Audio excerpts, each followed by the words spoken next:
Hey, good morning, everyone. May the good Lord bless you. Hope you have yourself a wonderful day. Let's see how hot it is in the shop right now. It's about 75 degrees in the shop.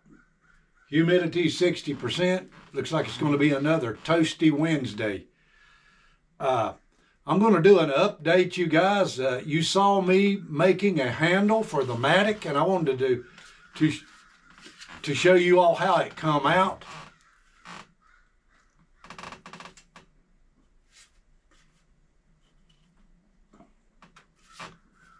I think that come out very decent to be handmade here in the USA. Now I want to talk about the Matic itself because in the video I said that it had the name of a mining company on it, but I was definitely mistaken about that.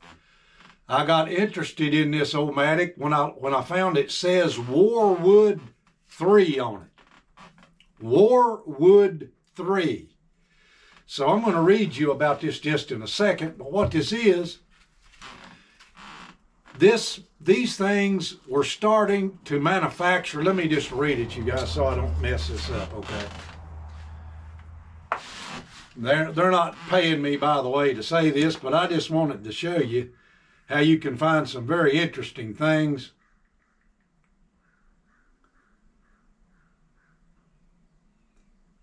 And I'll screenshot that if I can find it. All right, Warwood 3-pound Matic. That's what this is. This was originally a 3-pounder. It ain't a 3-pounder anymore because I've wore part of the axe head off of it. This is actually called a pickaxe. You can chop roots with it, and you also dig with it. I've used this thing since 1978, okay? I found it in a dirt pile and it was practically brand new then. I wasn't about to throw it away, okay? All right, where'd they come from? Warwood 3-pound Matic. These things, you guys, were made by the Warwood Tool Company located in Wheeling, West Virginia. They have been producing tools in the USA, hand-forged tools, since 1854. That's before the Civil War. So we know that these things were made, basically they were in the manufacturing of tools for the railroad building. Okay, that's what they were doing, according to their history, and they're still in business today. You can buy brand new Warwood tools. So they must have had a good reputation to stay in business that long.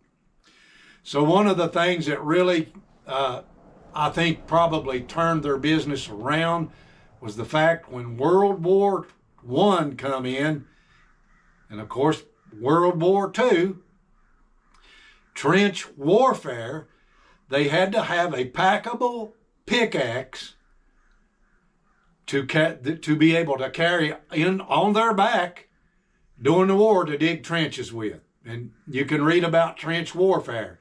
Hand-to-hand combat was what was really happening in trench warfare. So they made the famous pickaxes that you can still see today on eBay.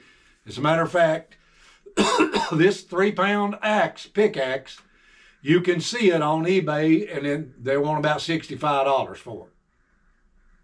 But anyway, I just wanted to show you guys that. Now, another thing that I want to tell you, and I learned this from my dad. I did not know this. But one of the ways, you guys, to keep a handle from warping when you're making it, okay? I made this, you saw me do it, out of hard beech, okay? Green hard beech. You can see that it's not warped. The way that you keep it from warping, you guys, while it's drying out. And I did not, when Dad told me this, I was just like one of these other skeptical youngsters. Really didn't know their head from their hind end. Dad said you hang that thing up. Just like this, straight up and down. and the moon or the sun will not have an effect on that handle. Now, believe it or not, you all, this is one of the proven facts of how to make this stuff and keep it from warping. If you make this green and you lean it up against the stove over here and you let it dry, when you come back, that handle will be crooked. If you lay it flat down on the floor, that handle will be crooked. It will warp. There ain't no ifs, ands, or buts about it. It's funny.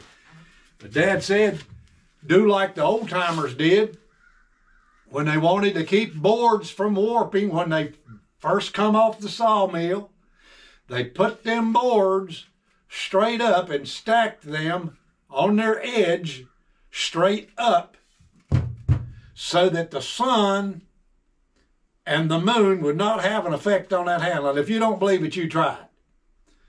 That's one of the things that my dad taught me. Anyway, I just wanted to do this video on this pick just to show you how the thing turned out. There's your handle. Now I let it hang up there and dry, and yesterday I come in here and all I had to do to seat that head was just simply pound it down on that oak block I got over there. I just pounded it until it seated itself. Now what I've learned to do, you guys, is take, and I'll show you guys this.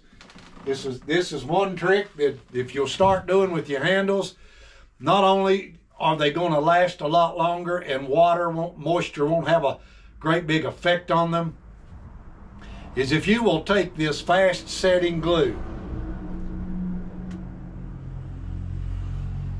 and Gorilla Glue, the waterproof Gorilla Glue is the very same thing.